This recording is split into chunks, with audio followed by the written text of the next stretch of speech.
Translated from the original Pali, with introductory essay and explanatory notes by Piyadassi Thera. With a foreword by V.F. Gunaratna, copyright 1999. Part A of 5. Piyadassi Maha Thera, July 8, 1914 – August 18, 1998, is best known as a great preacher of the Dhamma both in Sinhala and in English, and it was in this field that his popularity was foremost. He was born on July 8, 1914 at Kotahena in Colombo, Sri Lanka, and was educated at Nalanda College, Colombo, thereafter at the University of Sri Lanka and the Center for the Study of World Religions at Harvard University as a research student. May peace harmonious bless this land. May it be ever free from maladies and war. May there be harvest rich, and increased yield of grain. May everyone delight in righteousness, may no perverted thought find entry to your minds, may all your thoughts pious be and lead to your success religiously. Tibetan Great Yogi, Milarepa, most gratefully and most devotedly dedicated to my departed parents, Matapataro Pubakari Yadi Vukare, Anguttara Nikaya, 2. p. 70. Be loving and be pitiful, and well controlled in virtue's ways. Strenuous bent upon the goal, and onward ever bravely press. That danger does in dalliance lie, that earnestness is sure and safe. This when you see, then cultivate the eightfold path, so shall ye realize. So make your own, the deathless way. Psalms of the Brethren, 979,980. Preface. The Book of Protection, which is an anthology of selected discourses of the Buddha compiled by the teachers of old, was originally meant as a handbook for the newly ordained novice. The idea was that those novices who are not capable of studying large portions of the discourse collection, Sutta Pitaka, should at least be conversant with the Book of Protection. Even today it is so. The 24 discourses are selected from the 5 Nikayas, or the original collections in Pali containing the Buddha's discourses. The fact that the book was meant for the novice is clear from the prefatory paragraphs that precede the discourses. The precepts are 10, and not 5, which are the basic principles of the lay follower. The novice is expected to observe the 10 precepts. This is followed by the questions to be answered by a novice and the 32 parts of the body, which is really a type of meditation on the constituent parts of one's body. Then comes the fourfold reflection of a monk, and finally the 10 essentials, Dhammas, to be reflected upon by one who has gone forth to live the holy life. The discourses come next. If one patiently and painstakingly studies these discourses, he could gather a good knowledge of the essentials and fundamental teachings of the Buddha. The Mahasamaya Sutta and the Atanataya Sutta ending the book may appear to some as pointless, but a careful reader will no doubt appreciate their relevance. In the essay on the value of Paritta, an attempt is made to show what Paritta means to a Buddhist. I have endeavored to keep as close as possible to the original wording of the text without making it too literal, a translation on the one hand, and a word-for-word translation on the other, and have avoided translating the Pali stanzas into verse, except the stanzas of discourses number 5, 11, 19, in order to give a very faithful, easy, and readable rendering. I have preserved the synonymous words and repetitions found in the suttas, since they are the ipsissima verba of the Buddha handed down to us through oral tradition. In all the suttas the word Bhagava, the Blessed One, an epithet of the Buddha, is frequently used. To avoid using the same word too often in the translation, I have, at times, used the word the Buddha for Bhagava, or a personal pronoun to denote him. The Pali words and names included in this work are lacking in diacritical marks. In some places, however, the smaller type with such marks are used.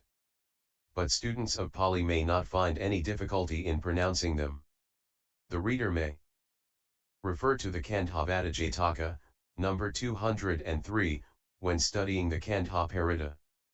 The Angulimala Paritta is a short discourse that does not appear in the Book of Protection, Paritta text, but as it is a Paritta made use of by expectant mothers in Buddhist lands, I have included it in the appendix. Other Pali stanzas, used by the Buddhists when reciting the Parittas, are also included in the appendix with their English renderings. I am indebted beyond measure to Mr. V. F. Gunaratna, retired public trustee of Sri Lanka, for his painstaking reading of the script, his careful and valuable suggestions, and for writing the foreword. The Venerable Nalanda Maha Thera assisted me in finding the references, the Venerable Paritta Maha Thera in reading the proofs, and Mr. K.G. Abasinghe in typing the script. I am grateful to them. To Miss K. Jayawardana of Union Printing Works and her staff who took a keen interest in the printing of this work, I am thankful. Last, but far from least, my thanks are due to Messrs. D. Munides and U.P. Desoisa for all the help they have given me. Piyadassi Vasikames, 2519, May 1975. Vihirarama. Colombo 5. Sri Lanka, Ceylon. Foreword. By V. F. Gunaratna. The world of English Buddhist literature has been enriched by the publication of this book entitled The Book of Protection. This is a translation by the Venerable Piyadassi Maha Thera of what is well known to every Sinhala Buddhist home as the Paritta, which means the Book of Protection. It contains a collection of suttas or discourses taken from the teaching of the Buddha and are meant to be recited in temples and homes for the purpose of obtaining protection from all harm. This is achieved by recalling with saddha or confidence the virtues of the Buddha, Dhamma, and Sangha referred to in these discourses. There are many who listen to the recitation of these discourses but who hardly understand the import of these discourses, and therefore any benefit they may gain must be necessarily slight. This translation, therefore, supplies a long-felt need, as it will help such persons to listen with understanding when Paritta is being recited. The venerable translator is therefore to be congratulated as being the first to translate a book of this nature. To translate a book is not so easy as to write a book. The work of translation calls for precision and concentrated thought. A translation that keeps too close to the original is apt to suffer from a failure to convey the spirit underlying the original text. At the same time, a translation that is too free runs the risk of expressing more than the author of the original composition had intended and thereby misrepresents him. The venerable translator has certainly done well by steering clear between these two extremes and therefore deserves special praise. Furthermore, he has by the manner of his translation made it evident that he has been at pains to facilitate the purpose for which Paritta is recited. By means of explanations in parenthesis and helpful footnotes, he has striven to elucidate the meaning of words and phrases where their full significance appears to be obscure. If a further clarification is needed, the reader is invited to refer to Venerable Piyadassi Maha Thera's book The Buddha's Ancient Path, Buddhist publication. Society, P.O. Box 61, Kandy, Sri Lanka, which deals with quite a number of points concerning the Buddha Dhamma. There can be no doubt that this translation of the Paritta by one such as the Venerable Piyadassi Maha Thera, a reputed author of several Buddhist books and a preacher whose sermons have gained great acceptance both in the East and the West, will be hailed with delight by those who desire to obtain a full understanding of the Paritta that is recited in temples and homes, sometimes with marvelous effect. Hitanakampa Sambudo Yadanamano Sati Anuradhavara Vipamuto Tathagato, love and compassion does the enlightened feel towards another when he instructs him. The Tathagata is fully released from attachment and resentment.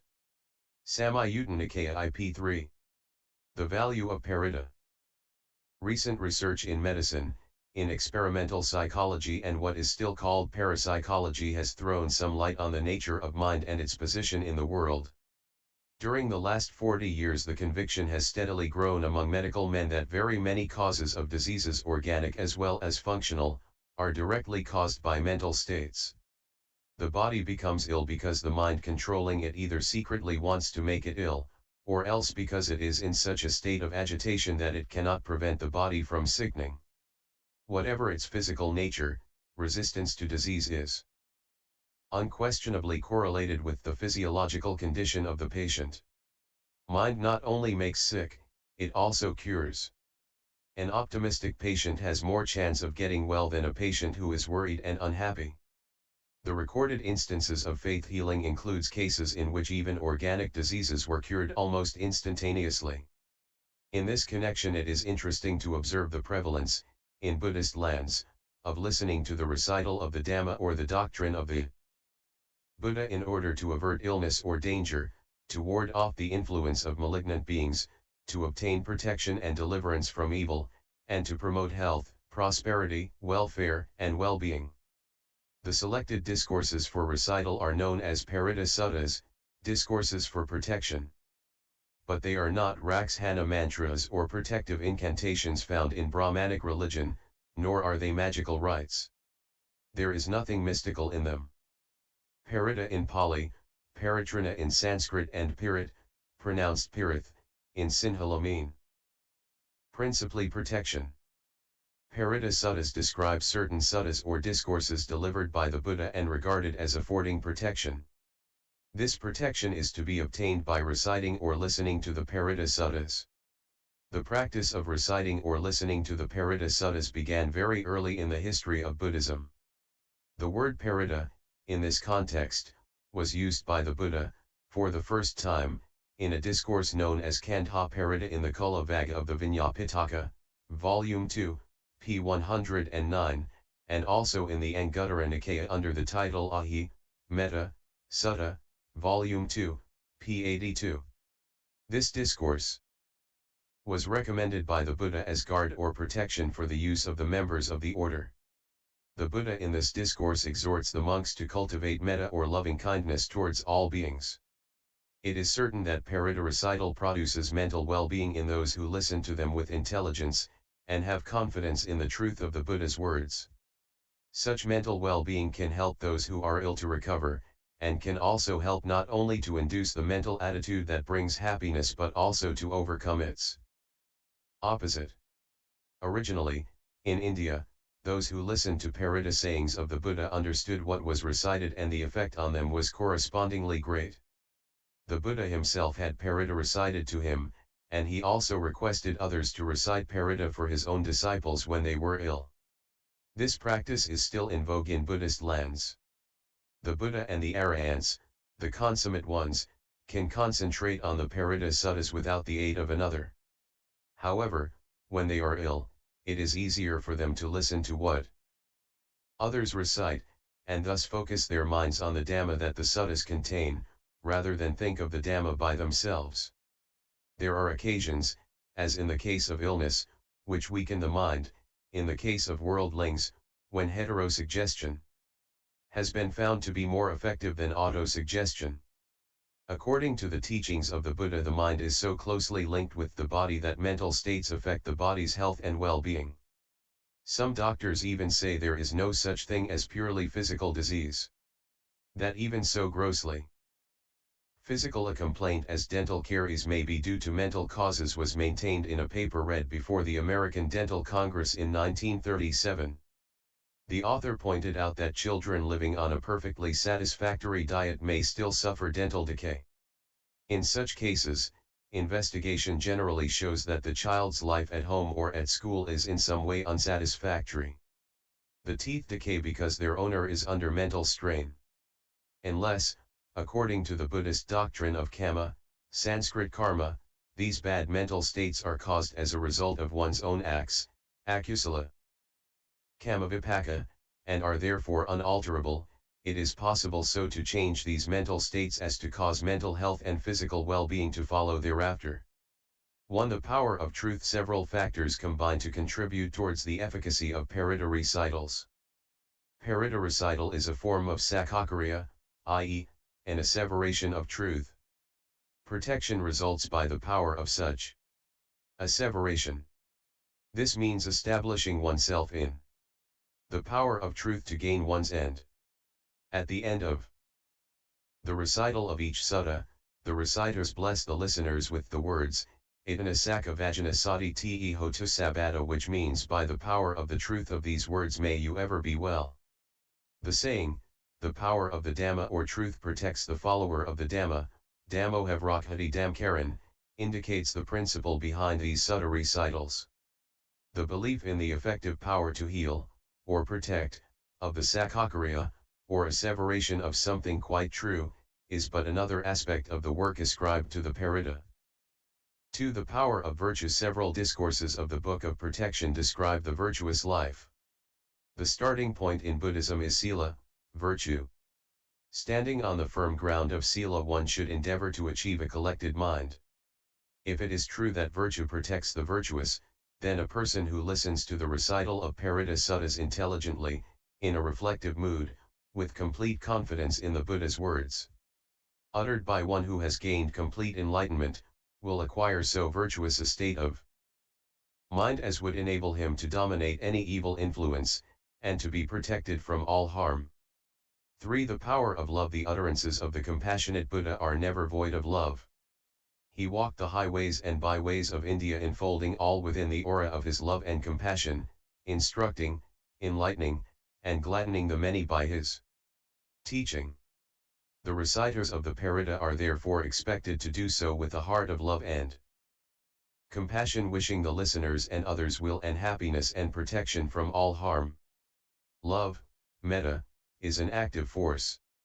Every act of one who truly loves is done with the pure mind to help, to cheer, and to make the paths of others more easy, more smooth, and more adapted to the conquest of sorrow, the winning of the highest bliss. C.A.F. Rhys Davids, commenting on amity. Metta, writes, the profession of amity, according to Buddhist doctrine, was no mere matter of pretty speech.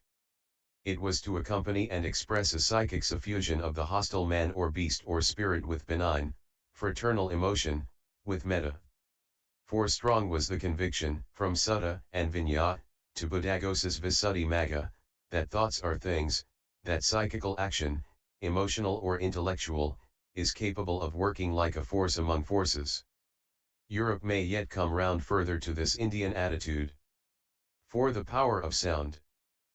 It is believed that the vibratory sounds produced by the sonorous and mellifluous recital of the Paritta Suttas in their Pali verses are soothing to the nerves and induce peace and calm of mind. They also bring about harmony to the physical system. How can bad influences springing from evil beings be counteracted by recital of Paritta Suttas? Bad influences are the results of evil thinking. They can, therefore, be counteracted by wholesome states of mind.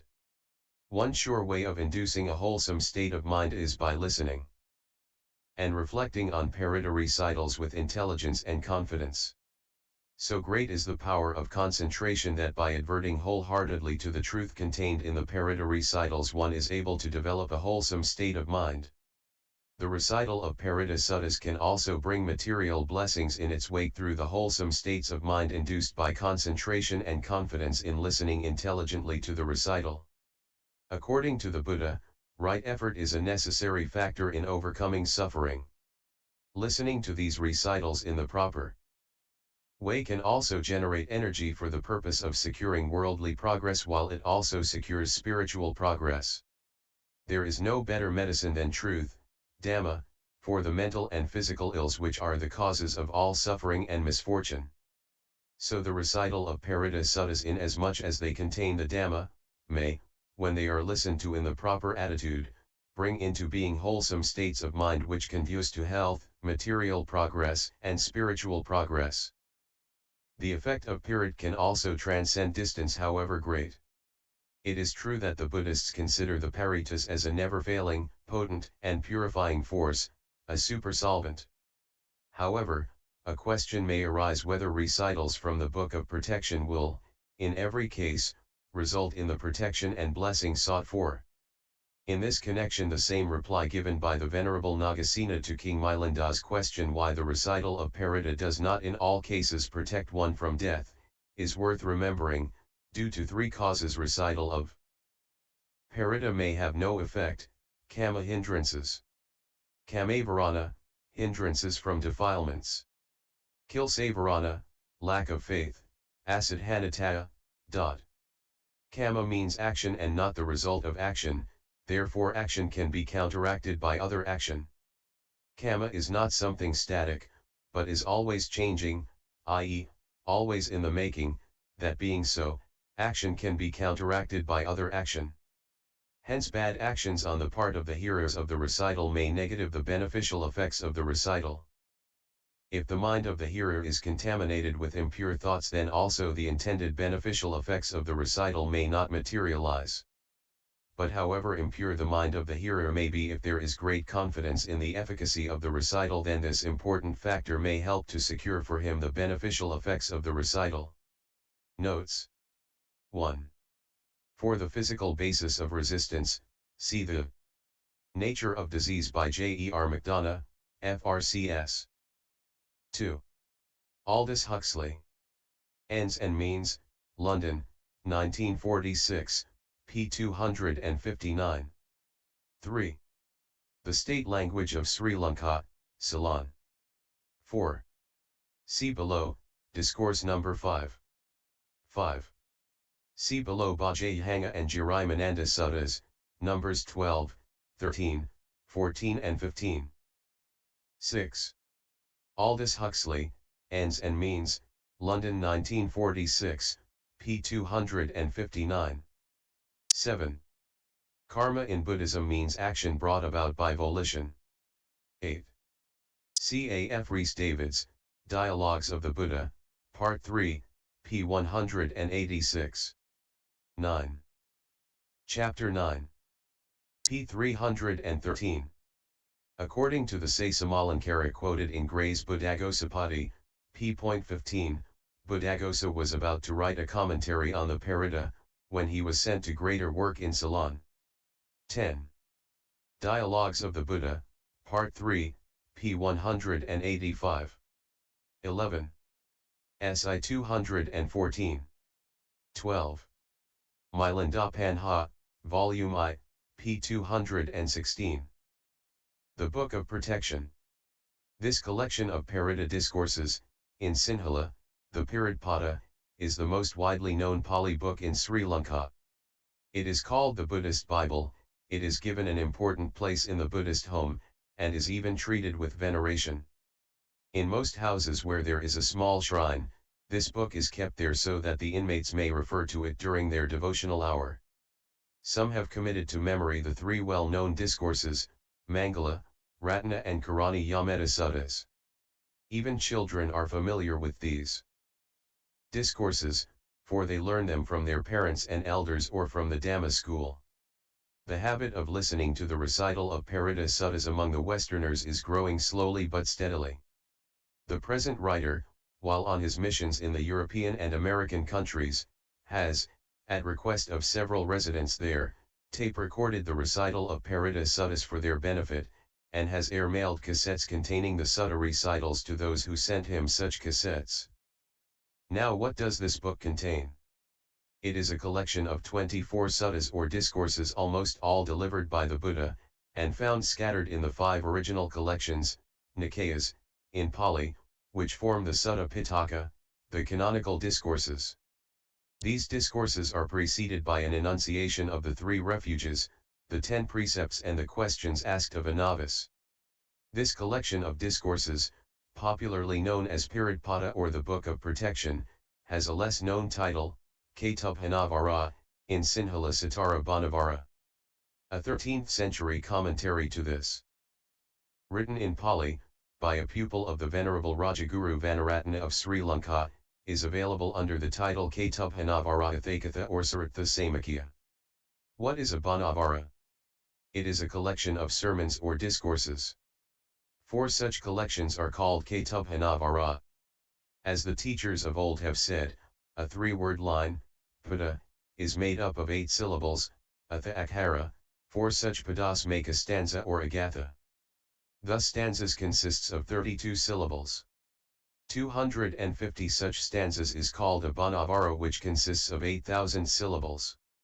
The Katunabhanavara was compiled by the Maha Theras, the teachers of Ur, Paranakarya, of Sri Lanka, and today it is known among the Buddhists of Sri Lanka as the Paritta, the Book of Protection.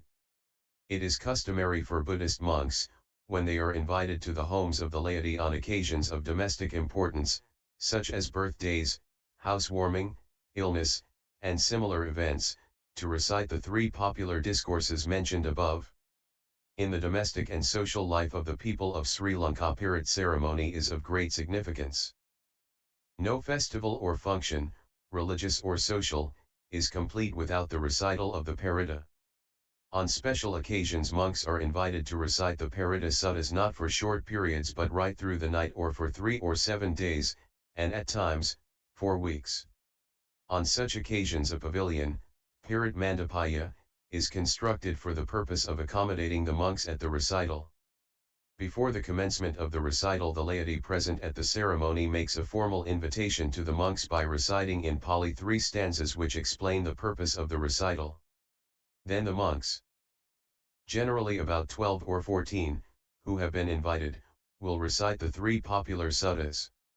Thereafter a pair of monks will commence reciting the remaining suttas for 2 hours. They will then retire and will be followed by another pair for another 2 hours. 2 monks must be constantly officiating. In this manner the recital will last till dawn. While the recital continues, there will be found a pot of water placed on a table before the monks. On this table there is also a sacred thread, Pirit Nula.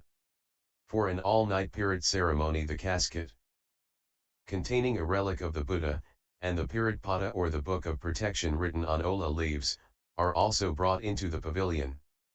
The relic represents the Buddha, the Pirit Pada represents the Dhamma or the teachings of the Buddha, and the reciting Bhikkhu Sangha represent the Arya Sangha, the Arahant disciples of the Buddha.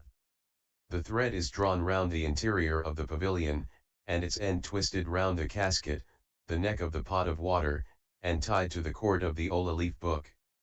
While the special discourses are being recited, the monks hold the thread.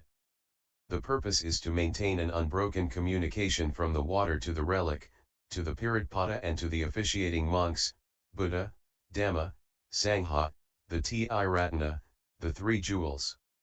A ball of thread connected to the 3 jewels and the water, is unloosened and passed on to the listeners, seated on the ground on mats, who hold the thread while the recital goes on. When the recital in Pali of the entire book is over at dawn, the thread sanctified by the recital is divided into pieces and distributed among the devotees to be tied round their wrists or necks. At the same time the sanctified water is sprinkled on all, who even drink a little of it and sprinkle it on their heads. These are to be regarded as symbols of the protective power of the Paritta that was recited. It is a service of inducing blessings. It has its psychological effects. Dr. Bernard Grad of McGill University in Montreal painstakingly proved that if a psychic healer held water in a flask and this water was later poured on barley seeds, the plants significantly outgrew untreated seeds. But, and this is the intriguing part, if depressed psychiatric patients held the flasks of water, the growth of seeds was retarded. Dr. Grad suggests that there appeared to be some X factor or energy that flows from the human body to affect growth of plants and animals. A person's mood affected this energy. This previously unacknowledged energy has the widest implications for medical science, from healing to lab tests, Grad says. As experimentally discovered by Dr. Grad, mind can influence matter. If that be so, not much thinking is necessary to draw the logical inference that mind can influence mind. Further, if the human mind can influence lower animals, then by a parity of reasoning the human mind can influence the minds of beings higher than animals. Notes 1. See below NOS 2, 3, 4. 2. See invitation, Aradhana, below. 3 Psychic Discoveries Behind the Iron Curtain, Sheila Ostrander and Lynn Schroeder, Bantam Books, USA, p. 224, also read chapter on Healing with Thought, p. 293. Invitation, Aradhana, Vipati Patibhahyasava Sampati Siddhyasava Dukkha Vinasaya, Paridam Brata. Mangalam Vipati Patibhahyasava Sampati Siddhya Sababhya Vinasaya, Paridam Brata Mangalam. Vipati Patibhahyasava Sampati Siddhya Sabaraga Vinasaya, Paridam Brata Mangalam. That from misfortune I may be free. That all good luck should come to me. And also from anguish to be free. Chant the protection I invite thee. That from misfortune I may be free. That all good luck should come to me, also from all fear to be free. Chant the protection I invite thee. That from misfortune I may be free. That all good luck should come to me, and also from sickness to be free. Chant the protection I invite thee. Note 1. See above section on the Book of Protection. I going for refuge, Saranagamana, Namo Tassa Bhagavato Arahato Sama Sambuddhassa. Homage to the Blessed One, the Consummate. 1. The Supremely Enlightened One. Buddham Saranam Gacchami Dhammam Saranam Gacchami Sangam Saranam Gacchami Tuti Yampi Buddham Saranam Gacchami Tuti Yampi Dhammam Saranam Gacchami Tuti Yampi Sangam Saranam Gacchami Tati Yampi Buddham Saranam Gacchami Tati Yampi Dhammam Saranam Gacchami Tati Yampi Sangam Saranam Gacchami. I go for refuge to the Buddha, teacher. I go for refuge to the Dhamma, the teaching. I go for refuge to the Sangha, the taught. For the second time I go for refuge to the Buddha. For the second time I go for refuge to the Dhamma. For the second time I go for refuge to the Sangha. For the third time I go for refuge to the Buddha. For the third time I go for refuge to the Dhamma. For the third time I go for refuge to the Sangha. Note 1. Ven. I, 22, CFMI 24, KHP number 1. 2. The 10 training precepts, Dasa Sikkhapada. 1. I undertake to abide by the precept to abstain from killing. 2. I undertake to abide by the precept to abstain from stealing.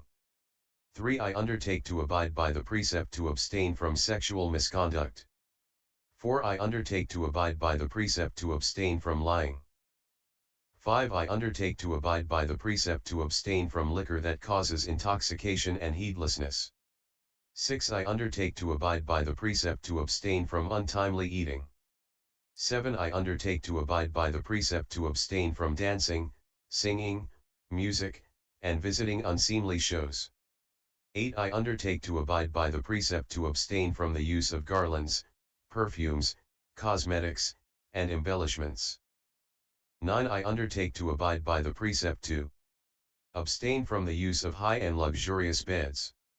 10. I undertake to abide by the precept to abstain from accepting gold and silver. Note 1. KHP number 2, CF Ven. I, 83-84, VBH 285 FF. 3 questions to be answered by a novice. Samanara Panha. 1 is what? All beings subsist on food. 2 is what? Name and form, mind and matter. 3 is what? 3 kinds of feeling. 4 is what? 4 noble truths. 5 is what? 5 aggregates subject to grasping. 6 is what? Internal sixfold base. 7 is what? 7 factors of enlightenment. 8 is what? The Noble Eightfold Path. 9 is what? 9 abodes of beings. 10 is what? He that is endowed with 10 attributes is called an arahant. Notes 1. Also known as Kumaro Panha, questions to be answered by the young one. KHP number 4, CFA. V50FF, 55FF. The novice referred to here is the 7-year-old Sopaka. He was questioned by the Buddha. It is not a matter for surprise that a child of such tender years can give profound answers to these questions. One has heard of infant prodigies. See Encyclopaedia Britannica. Inc., 1955, 2. p. 389.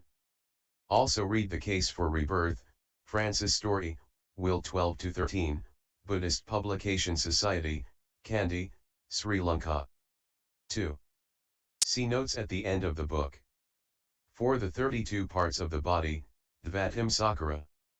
There are in this body head hairs, nails, teeth, skin, flesh, sinews, bones, marrow, kidneys, heart, liver, pleura, spleen, lungs, intestines, intestinal tract, stomach, feces, bile, phlegm, pus, blood, sweat, fat, tears, grease, saliva, nasal mucus, synovium, oil lubricating the joints, urine, and brain in the skull. Note 1. KHP number 3, CFD2 293, M. I, 57, 3, 90. Also see below Jirimananda Sutta 15. V. The fourfold reflection of a monk, Pakavekkhana. 1. Wisely reflecting, do I wear the robe, only in order to protect myself from cold, heat, gadflies, mosquitoes, wind, and sun, and from snakes, and also as a constant covering for my modesty. 2. Wisely reflecting, I will partake of food not for pleasure of it, not for the pride, resulting from physical strength obtainable, not for adornment, not for beautifying the body, but merely to maintain this body, to still the hunger, and to enable the practice of the holy life, also to resist the pangs of hunger, due to previous want of food, and to resist the pain, resulting from excess of food. Thus will my life be maintained free from wrongdoing and free from discomfort. 3. Wisely reflecting, I will make use of lodgings only in order to protect myself from cold and heat, from gadflies and mosquitoes, from wind and sun, from snakes, and also as a constant protection against the rigors of climate, and in order to realize that ardent desire for seclusion, which begets mental concentration. 4. Wisely reflecting, I will make use of medicine only as an aid to eliminate bodily pains that have arisen, and also to maintain that important condition, freedom from disease. Note 1. MIP 10, CFA 2. 40, M53. Discourses. 1. Discourse on the 10 Dhammas, Dasadhamma. Sutta, thus have I heard. On one occasion the Blessed One was living near Savatthi at Jetavana at the monastery of Anathapindika. Then the Blessed One addressed the monks, saying, "Monks, Venerable Sir," they said by way of reply. The Blessed One then spoke as follows. These 10 essentials, Dhammas, must be reflected upon again and again by one who has gone forth, to live the holy life. What are these 10? 1. I am now changed into a different mode of life, from that of a layman. This must be reflected upon again and again by one who has gone forth. 2. My life depends on others. 3. I must now behave in a different manner. This must be reflected upon again and again by one who has gone forth. 4. Does my mind upbraid me regarding the state of my virtue, Sila? This must be reflected upon again and again by one who has gone forth. 5. Do my discerning fellow monks, having tested me, reproach me regarding the state of my virtue? This must be reflected upon again and again by one who has gone forth. 6. There will be a parting, some day, from all those who are dear and loving to me. Death brings this separation to me. This must be reflected upon again and again by one who has gone forth. 7. Of Kama I am constituted. Kama is my inheritance, Kama is the matrix, Kama is my kinsman, Kama is my refuge. Whatever Kama I perform, be it good or bad, to that I shall be heir. This must be reflected upon again and again by one who has gone forth. 8. How do I spend my nights and days? This must be reflected upon again and again by one who has gone forth. 9. Do I take delight in solitude? This must be reflected upon again and again by one who has gone forth. 10. Have I gained superhuman faculties? Have I gained that higher wisdom so that when I am questioned, on this point, by fellow monks at the last moment, when death is approaching, I will have no occasion to be depressed and downcast? This must be reflected upon again and again by one who has gone forth. These, monks, are the essentials that should be reflected again and again by one who has gone forth, to live the holy life. So spoke the Blessed One. Those monks rejoiced at the words of the Blessed One. Notes 1. AV 87. 2. Literally action, mental, verbal, and physical. ******. 2. Discourse on blessings, Mahamangala Sutta, thus have I heard. On one occasion the Blessed One was living near Savatthi at Jetavana at Anathapindika's monastery. Now when the night was far advanced, a certain deity, whose surpassing radiance illuminated the whole of Jetavana, approached the Blessed One, respectfully saluted him, and stood beside him. Standing thus, he addressed the Blessed One in verse 1. Many deities and men longing for happiness have pondered on the question of blessings. Pray tell me what the highest blessings are. 2. Not to associate with the foolish, but to associate with the wise, and to honor those worthy of honor, this is the highest blessing. 3. To reside in a suitable locality, to have performed meritorious actions in the past, and to set oneself in the right direction, this is the highest blessing.